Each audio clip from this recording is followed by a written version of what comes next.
आज पवित्र श्रीपंचमी रे सबुठी पूजा पाउछंती मां बागदेवी।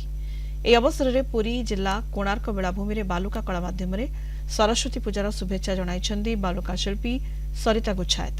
ବାଲିରେ ତିଆରି ହୋଇଥିବା ଏହି କାରୁକାର୍ଯ୍ୟ ପର୍ଯ୍ୟଟକମାନଙ୍କୁ ବେଶ୍ ଆକର୍ଷିତ କରୁଛି।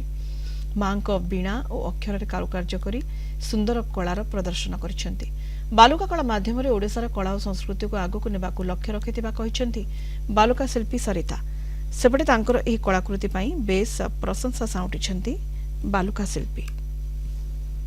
ସବୁ ପ୍ରକାର ଲାଙ୍ଗୁଏଜ ମଧ୍ୟ ଦେଖେଇଛୁ କେମିତି ପିଲାମାନେ ପାଠ ପଢ଼ିବେ ଆଗକୁ ଯିବେ ଆମ ଦେଶ କେମିତି ଆଗକୁ ଯିବ ସବୁ ବିଦ୍ୟାର୍ଥୀମାନଙ୍କୁ ଆମେ ଏହା କହିବୁ ଯେ କିନ୍ତୁ ପାଠ ପଢ଼ନ୍ତୁ ପାଠ ପଢ଼ିବା ଦ୍ୱାରା ଆମର ହିଁ ଦେଶ ଆଗକୁ ଯିବ ଆଉ ମା ସରସ୍ୱତୀଙ୍କର ଆଶୀର୍ବାଦ ସମସ୍ତଙ୍କ ଉପରେ ଥାଉ ଆମ ଭାରତବାସୀ ଏବଂ ଓଡ଼ିଶାବାସୀଙ୍କୁ ସମସ୍ତଙ୍କୁ ଶୁଭେଚ୍ଛା ଏବଂ ଶୁଭକାମନା ଜଣାଉଛି ଆମ ସରସ୍ୱତୀ ପୂଜା ପାଇଁ ଏବଂ 11 ବର୍ଷ ହେଲାଣି ମୁଁ ବାଲୁକା କଳା ମାଧ୍ୟମରେ ବିଭିନ୍ନ ପର୍ବପର୍ବାଣୀକୁ ମଧ୍ୟ ଦର୍ଶାଇ ଆସିଛି ଆମ କେମିତି ଆମ ପର୍ବପର୍ବାଣୀ ଆମ କଲଚର କେମିତି ଆଗକୁ ଯିବ ସେଥିପାଇଁ ଆମେ ପ୍ରୟାସ କରିଛୁ।